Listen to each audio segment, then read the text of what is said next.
올해 우리 교회 목표가 결실을 맺는 교회입니다. 교회가 결실을 맺으려면 당연히 우리 각자가 다 결실을 맺어야 되겠죠. 어느새 벌써 가을입니다. 9월이 시작되었어요. 올해 3분의 2가 지나갔습니다. 시간이 갈 때는 잘 모르겠는데 지나고 나면 참 빠르게 지나갔다라는 생각이 들어요. 우리에게 남아있는 4개월도 아마 그렇게 너무도 빠르게 지나가겠죠. 우리에게 남은 건 4개월씩이나가 아니라 4개월 밖에라고 해야 더 맞을 것 같습니다. 지난 8개월 동안에 여러분들의 삶에 결실이 있었습니까?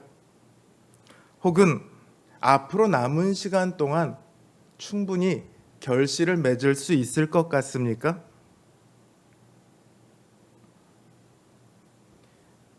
내 인생에 결실이 있는지 이 시간이 그걸 확인하는 시간이 되기를 원합니다. 지금 원격으로 화면을 보고 계시는 분들은 아시겠지만 주보에는 보이지 않는 열매라고 제목이 되어 있는데 화면에는 제목이 바뀌어 있습니다. 열매 맺고 계십니까? 이런 제목으로 되어 있어요. 이 열매를 맺는다는 목표를 우리가 단순하게 생각하지 않았으면 좋겠습니다. 그냥 2021년의 목표다 이렇게 생각하지 마십시오. 올해 못하면 내년에 해도 되고 또 내년에는 새로운 목표가 나올 거니까 굳이 여기 매달리지 않아도 되고 이렇게 생각하지 마세요. 결실을 맺는다는 것이 2021년에만 필요한 것이겠어요? 신자에게는요, 언제나 결실이 요구됩니다. 물론 우리가 구원을 받는 데에는 아무런 조건이 없습니다. 우리의 구원에 필요한 조건은 예수 그리스도께서 다 치르셨어요. 그래서 우리가 치러야 할 대가가 없습니다. 구원을 위해서 우리가 아무것도 하지 않아도 되는 것은 맞습니다. 그렇다고 우리의 믿음이 아무런 결실도 없어도 되냐? 그거는 그렇지 않습니다. 결실이 없는 믿음은요, 믿음이 아니라 착각일 뿐입니다. 하나님께서는 언제나 우리에게 열매를 찾으십니다. 성경 곳곳에서 하나님께서 우리에게 열매를 요구하신다는 사실을 발견할 수 있습니다. 가장 대표적인 본문이 이사야서 5장이에요. 하나님께서 이스라엘을 두고 뭐라고 얘기하시냐면 내가 극상품, 가장 좋은 포도나무를 심었더니 그리고 물도 주고 거름도 주고 할 일을 다 했는데 정작 맺힌 것은 시고 떨궈서 먹을 수 없는 들포도가 열렸다. 이렇게 말씀하십니다.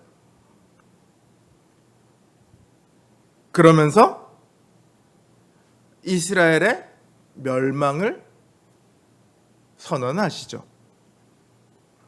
예수님께서도요, 무시무시한 말씀을 하세요. 이미 도끼가 나무 뿌리에 놓였으니 좋은 열매 맺지 아니하는 나무마다 찍어 불에 던지우리라.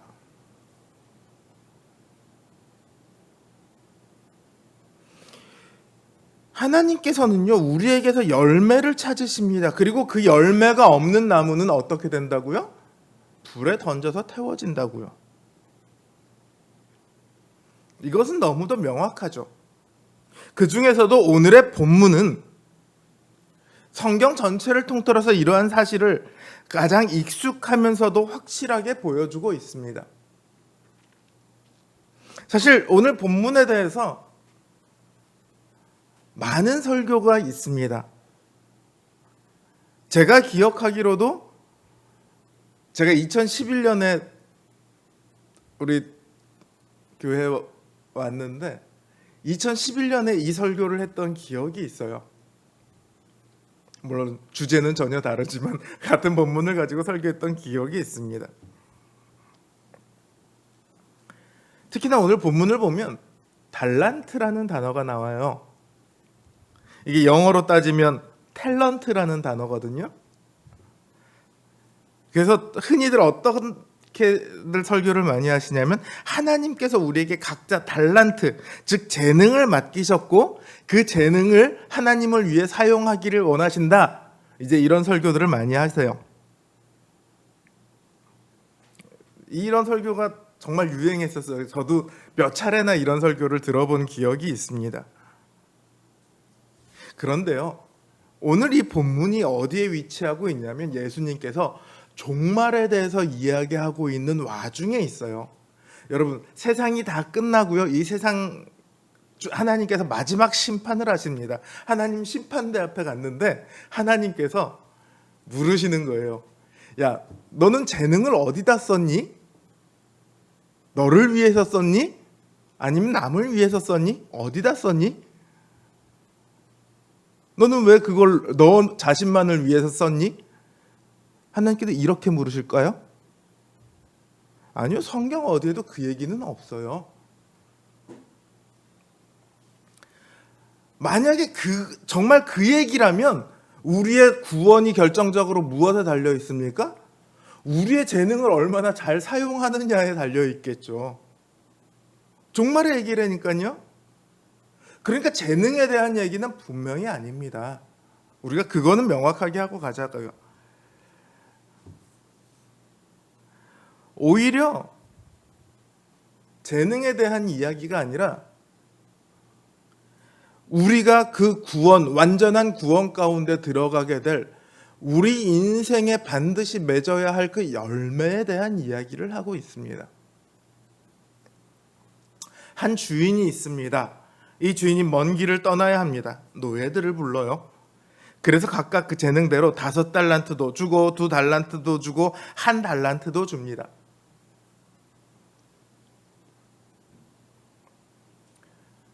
이 주인에게 재산이 얼마나 있었는지는 몰라요. 근데 노예들에게 어쨌든 돈을 맡깁니다.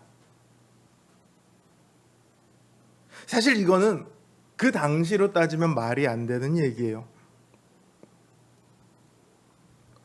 로마 시대에 노예는요, 사람이 아니에요. 재산 목록을 따질 때 제일 먼저 따지는 게 뭐냐면 집, 땅, 그 다음이 뭐냐? 가축, 그 다음이 뭐냐? 노예. 노예는 사실 재산 목록에서도 제일 마지막에 속합니다. 그러니까 노예는 어떤 존재냐? 집에서 기르는 소나 돼지, 말, 양 같은 가축만큼도 안 되는 존재예요.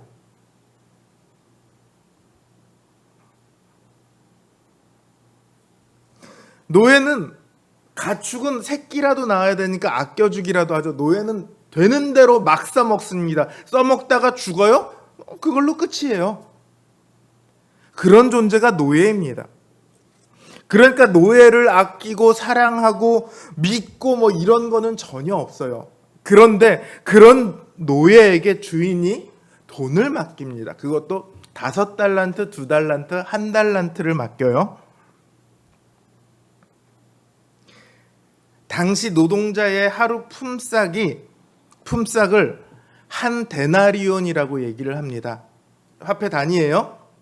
요즘 하루 1일 품삯을 대충 10만 원에서 12만 원 뭐 이 정도로 계산을 한다고 하면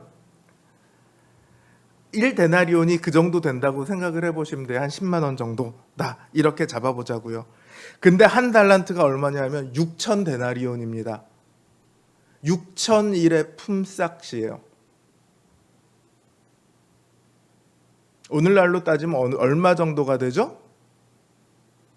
약 20년치의 연봉입니다.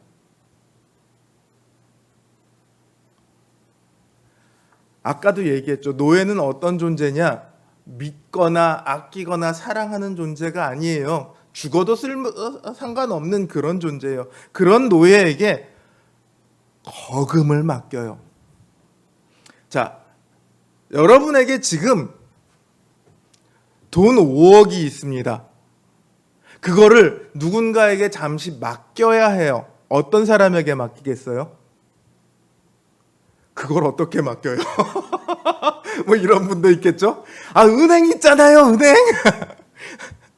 근데 지금 현금 5억을 딱 들고 있어요. 누구에게 맡길까요?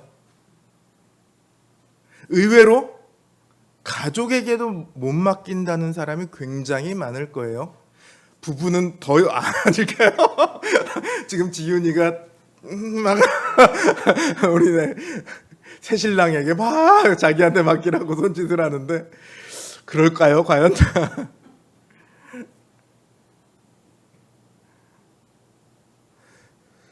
맡겼는데 들고 도망가거나 입 싹 씻거나 하면 어떡해요?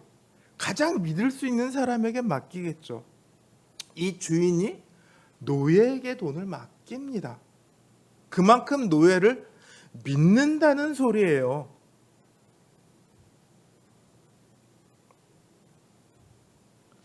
그런데 그 큰 돈을 믿을 수 없는 노예에게 맡긴다? 이 돈을 딱 맡겼을 때 노예가 받게 되는 마음이 어떨까요? 아, 이 주인이 나를 사람으로 대접해 주는구나. 나를 이만큼이나 믿어주는구나. 나를 그냥 죽어도 괜찮은, 일하다가 없어져도 아무 상관없는 그런 아무 의미 없는 존재가 아니라 한 사람으로 여겨주시는구나. 나를 믿어주시니 내가 열심히 해야지. 이런 사람도 있고 안 그런 사람도 있죠. 주인이 노예에게 재산을 맡길 때 뭘 기대했겠습니까?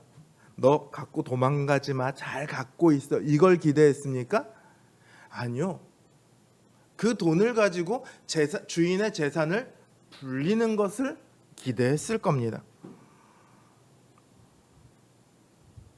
그걸 안 했다는 얘기는 노예가 일 자체를 안 했다는 뜻이거든요. 노예는 일을 해야 노예죠. 주인이 믿어줬다는 것과 자신이 노예라는 건 또 별개죠. 노예는 주님의 신뢰와 기대에 맞는 결실을 내놓아야 했습니다. 근데 어떤 노예는 감사함으로 그 신뢰에 대해서, 그 기대에 대해서 부응을 합니다. 5달란트를 받은 노예나 2달란트를 받은 노예는 가서 장사를 해서 이윤을 남깁니다. 그런데 1달란트 받은 노예는 그러지 않았어요. 1달란트 받은 노예가 그 돈을 땅에 파묻었다가 있는 그대로 갖고 오면서 뭐라고 얘기하냐면, 당신은 굳은 사람이라 심지 않은 데서 거두고 해치지 않은 데서 모으는 줄을 내가 알았으므로 이를까 하여 땅에 묻어두었습니다. 이렇게 말합니다. 이 말이요, 사실 당시에 사용하던 어떤 속담 같은, 관용어구 같은 거라 우리가 지금 이게 무슨 뜻이야 라고, 왜 이렇게 말하지? 라고 생각하기에는 조금 어려운 면이 있습니다. 근데 주인이 이 노예의 대답에 대해서 어떻게 얘기했냐면, 너는 내가 심지 않은 데서 거두고 해치지 않은 데서 모으는 사람인 줄 알았느냐? 이렇게 묻거든요. 그러니까 이 노예가 대답한 건 뭐냐면,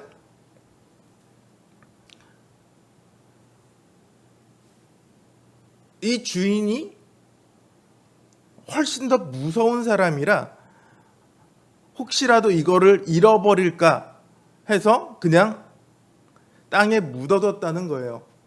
근데 주인은 뭐라고 얘기하냐면, 나는 그런 사람이 아니다. 나는 심지 않은 데서 찾는 사람이 아니고 심은 것을 거두는 사람일 뿐이다. 심은 것만 기대하는 사람일 뿐이다. 이렇게 얘기를 합니다. 씨를 심었으면 당연히 열매가 맺혀져야죠. 세상 어느 농부가 씨를 심을 때, 씨를 심으면서, 여기서 아무것도 안 열릴 거야. 그러니까 열심히 씨를 심어야지. 이러는 농부가 세상에 어디 있겠어요? 혹은 씨도 뿌리지 않은 들판을 보면서, 가을이 되면 여기서 정말 곡식이 주렁주렁 열리겠지. 그런 농부가 어디 있겠어요? 농부는 씨를 뿌리지 않고 결실을 기대하지 않습니다. 반대로 씨를 뿌렸는데 아무것도 안 열릴 거다? 이런 기대를 하지도 않습니다. 자기가 심은 만큼 아주 상식적인 기대를 하죠. 주인이 화를 내는 것은요, 이 한 달란트 가진 사람이 많은 이윤을 내지 못했다고 화를 내는 게 아니에요. 5달란트 가진 사람은 5달란트를 가져왔고 2달란트 가져간 사람은, 맡은 사람은 2달란트를 가져왔으면 너도 1달란트 가져갔으면 1달란트라도 가져와야지, 이렇게 얘기하는 게 아니에요. 뭐라고 얘기하냐면, 차라리 그러면 저기 어디 돈 남한테 빌려주는 사람한테라도 맡겼다가 그 이자라도 받아냈으면 되는 거 아니냐. 쉽게 얘기하면 은행에라도 맡기지 그랬냐, 이 얘기예요. 그거조차도 하지 않았다는 거죠. 주인이 그 노예에게 주었던 믿음과 기대에도 불구하고 이 노예는 결과적으로 어땠습니까? 아무것도 안 했어요. 주인은 그 노예에게서 1달란트를 가졌던 노예에게서 1달란트를 뺏어버립니다. 그리고 집 밖으로 내쫓아버리죠. 이제 노예는 주인에게 믿음을 받는 노예가 아닙니다. 기대를 받는 노예가 아닙니다. 내쫓긴 노예. 당장 먹을 것도 없고 입을 것도 없고 잠잘 것도 없고 언제 죽어도 아무 상관이 없는 그런 노예가 되어버렸습니다. 여러분, 주님은요, 우리에게서도 똑같이 심은 대로 거두기를 원하십니다. 주님은 우리에게서 열매를 찾으세요. 어떤 열매? 주님께서 심은 것에 대한 열매요. 그러니까 우리가 어떤 열매를 맺어야 되는지 알기 위해선 우리에게 심겨진 게 뭔지를 알아야 되겠죠. 주님께서 받은 게 뭔지도 모르는데 어떻게 거기에 대해서 갖다 드릴 수가 있겠습니까? 주님께서 우리에게 무엇을 맡기셨죠? 물론 탤런트나 재능도 거기에 속하기는 해요. 근데 겨우 그것만 맡기셨습니까? 아니죠. 주님께서는요, 우리에게 모든 것을 다 맡기셨어요. 주님의 생명, 주님의 복음, 주님의 나라, 주님의 권세, 주님의 권능, 주님의 영광, 그 모든 것을 우리에게 다 맡겨놓으셨습니다. 그 모든 것을 맡기시면서 우리에게 너 그냥 갖고만 있어 이러고 맡기셨어요? 아니요. 열매를 바라고 우리에게 맡기셨어요. 마태복음 16장에서 주님께서요, 베드로에게 뭐라고 말씀하시냐면, 베드로가 주는 그리스도시요 살아계신 하나님의 아들입니다, 이렇게 고백했더니 너 참 고백 잘했다. 맞다. 이제 내가 그 신앙 고백 위에 내 교회를 세우겠다. 그렇게 말씀하시면서 이 교회에다가 뭘 주신다고 하냐면 하늘 문을 열고 닫는 권세를 주신대요. 교회가 그 어떤 사람에 대해서 하늘 문을 열면 그 사람은 교회 안으로 들어와서 하나님 백성이 되는 거예요. 하나님 나라의 백성이 돼요. 근데 어떤 사람에 대해서 교회가 문을 딱 닫아버리면 그 사람은 하나님 나라의 백성이 아니게 되는 거예요. 그래서 교회에 입교, 교회 안에 들어오는 입교라는 예식이 있고요. 출교라는 벌이 있습니다. 너 더 이상 교회 안에 있는 사람이 아니야. 그리고 교회 바깥으로 내쫓는 거예요. 가장 큰 형벌이죠.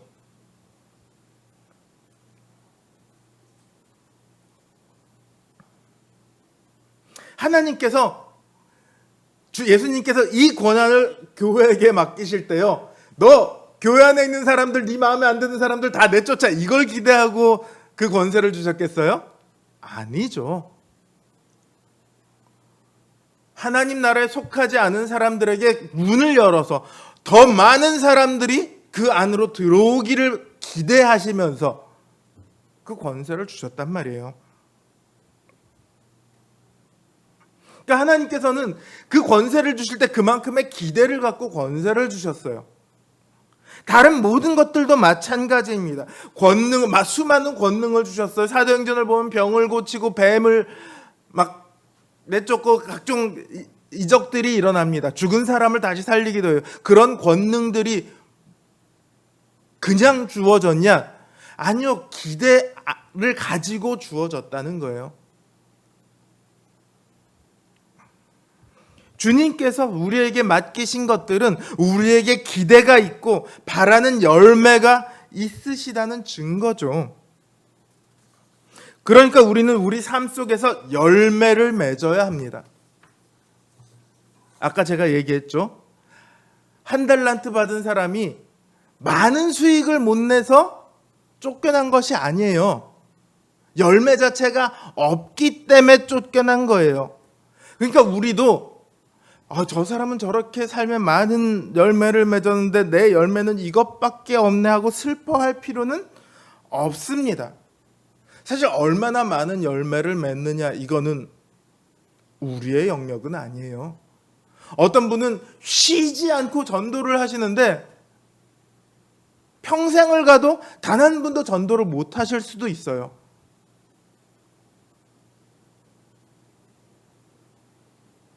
그렇다고 그분이 열심히 하지 않았나요? 그거 아니거든요. 열매는요, 하나님께서 결정하시는 영역이에요.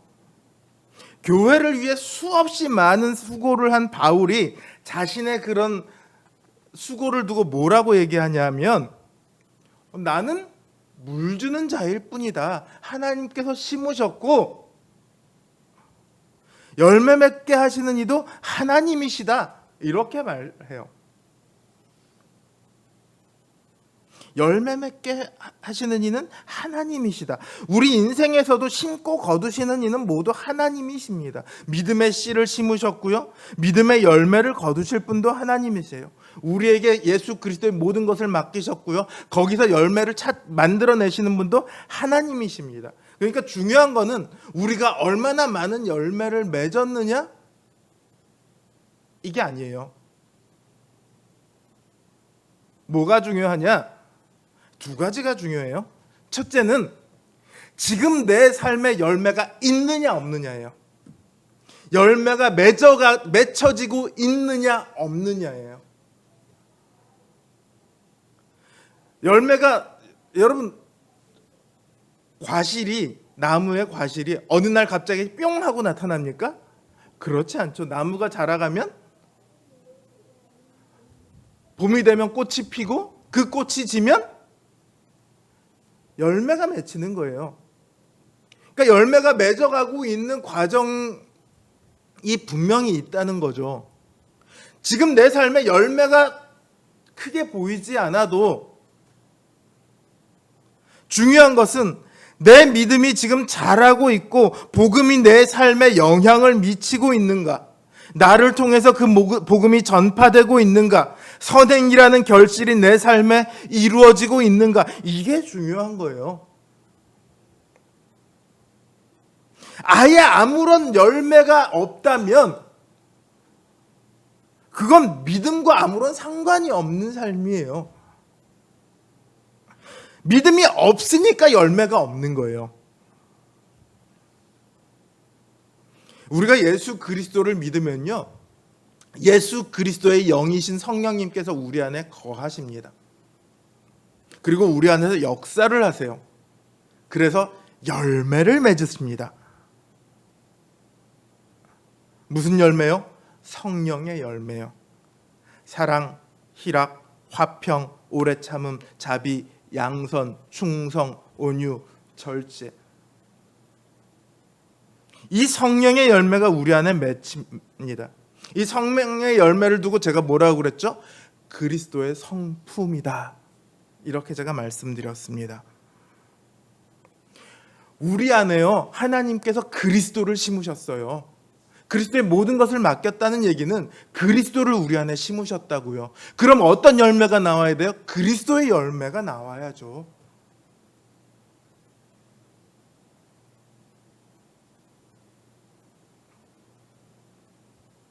그러니까 우리 삶에 그리스도라는 열매가 맺어지고 있는지, 다른 말로 하면 내가 그리스도를 조금씩이라도 닮아가고 있는지, 이게 중요하다는 거예요.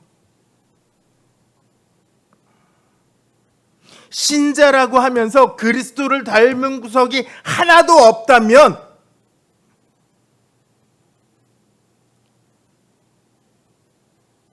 자신의 인생과 자신의 믿음을 돌아보아야만 합니다.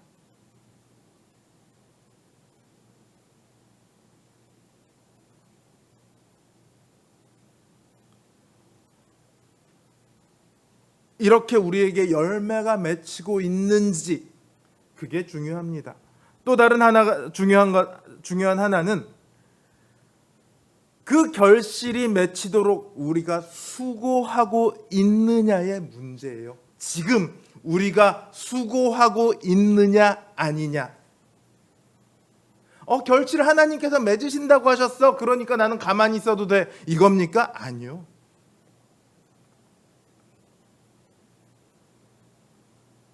이 성령의 열매들이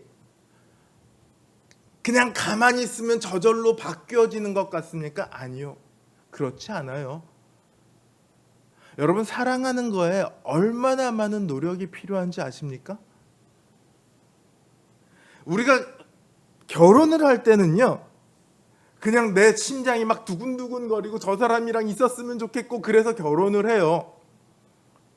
근데 결혼하고 나면 그 감정은 어느새 점점 사라지고, 어떤 분들은 그래죠.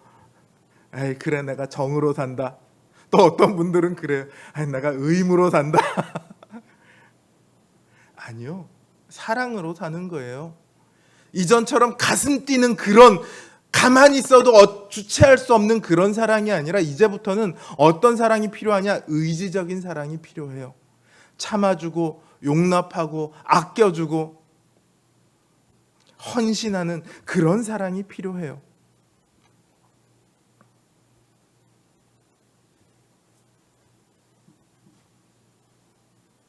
바울이 말했듯이 열매 맺게 하시는 분은 분명히 하나님이지만, 그렇다고 바울이 놀았습니까?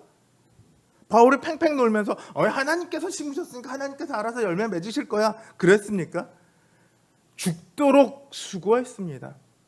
죽음에 이르기까지 자신의 모든 삶을 거기다 바쳤어요.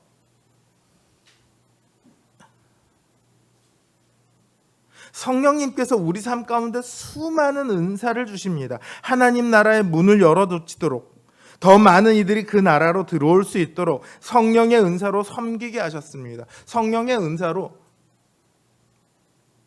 우리에게 맡겨진 그 사명을 우리는 감당할 수 있어요.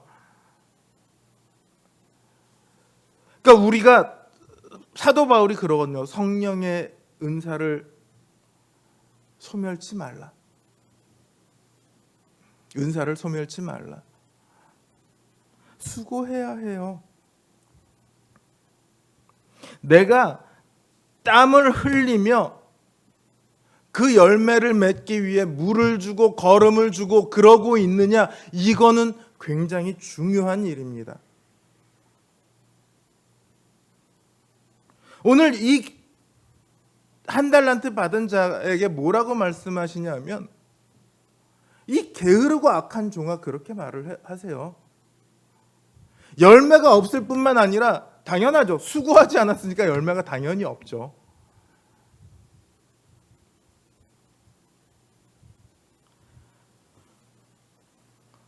물론 주님께서 저한테 넌 정말로 모든 것을 다 바쳐서 수고하고 있느냐라고 물으신다면 저는 할 말이 없습니다. 누가 거기 대해서 저는 착하고 충성된 종입니다 이렇게 얘기할 수 있겠습니까? 그러나 전혀 땀 흘리지 않고 있다면 우리에 대한 주님의 믿음과 기대를 그냥 내팽겨치는 것이죠. 우리를 위해 흘리신 그 주님의 피를 무시하는 거예요.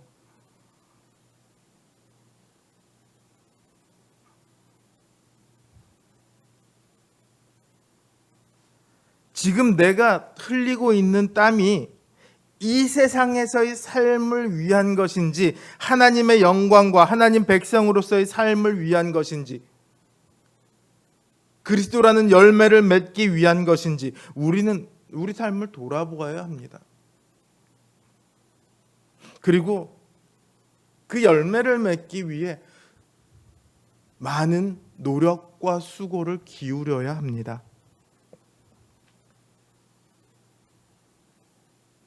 우리는 믿음의 열매를 키워가고 있는 사람들입니다. 사실 이 믿음의 열매라는 게 눈으로 보입니까? 안 보여요. 왜 그런 말 있죠? 사람 쉽게 변하냐? 사람 안 변하더라. 이런 얘기가 있어요. 그리스도인도요, 하루아침에 변하지 않더라고요.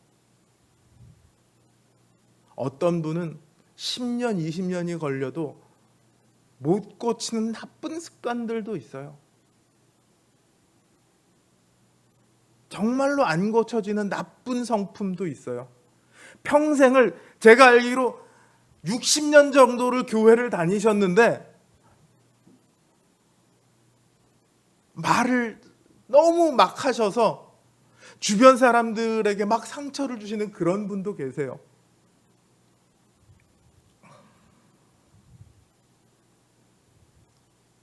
믿음의 열매는 눈에 딱 드러나지 않습니다. 얼만큼 컸는지, 얼만 잘 자라가고 있는지, 병에 걸린 것은 아닌지 이렇게 한눈에 보이면 그때 진단을 할 수 있는데 그게 눈에 보이지 않아요.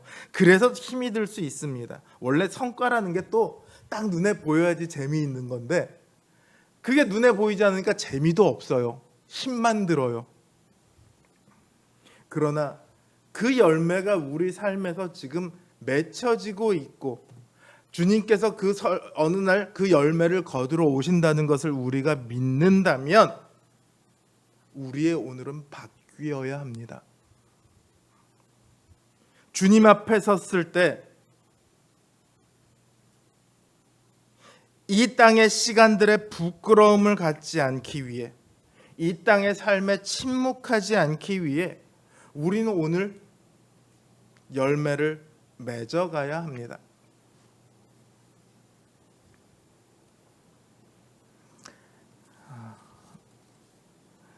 윤동주 님의 시 중에 내 인생의 가을이 오면이라는 시가 있습니다. 이 시가 저는 오늘 설교랑 참 잘 맞는 것 같아서 오늘 설교의 마무리로 이 시를 읽어드릴까 합니다. 내 인생의 가을이 오면 나는 나에게 물어볼 이야기들이 있습니다. 내 인생의 가을이 오면 나는 나에게 사람들을 사랑했느냐고 물을 겁니다. 그때 가벼운 마음으로 말할 수 있도록 나는 지금 많은 사람들을 사랑하겠습니다. 내 인생의 가을이 오면 나는 나에게 열심히 살았느냐고 물을 것입니다. 그때 자신에게 말할 수 있도록 나는 지금 맞이하고 있는 하루하루를 최선을 다하여 살겠습니다. 내 인생의 가을이 오면 나는 나에게 사람들에게 상처를 준 일이 없었느냐고 물을 겁니다. 그때 자신에게 말할 수 있도록 사람들을 상처 주는 말과 행동을 말아야 하겠습니다. 내 인생에 가을이 오면 나는 나에게 삶이 아름다웠느냐고 물을 겁니다. 그때 기쁘게 대답할 수 있도록 내 삶의 날들을 기쁨으로 아름답게 가꿔야겠습니다. 내 인생에 가을이 오면 나는 나에게 어떤 열매를 얼마만큼 맺었느냐고 물을 겁니다. 그때 나는 자랑스럽게 대답하기 위해 지금 나는 내 마음밭에 좋은 생각의 씨를 뿌려놓는 좋은 말과 좋은 행동의 열매를 부지런히 키워야 하겠습니다. 내 인생에 가을이 오면 후회 없는 삶을 위하여. 비록 보이지 않더라도 우리의 삶에 맡겨주신 그 열매를 믿음으로 충성을 다해 잘 키워내는 저와 여러분 되시기를 주님의 이름으로 기원합니다.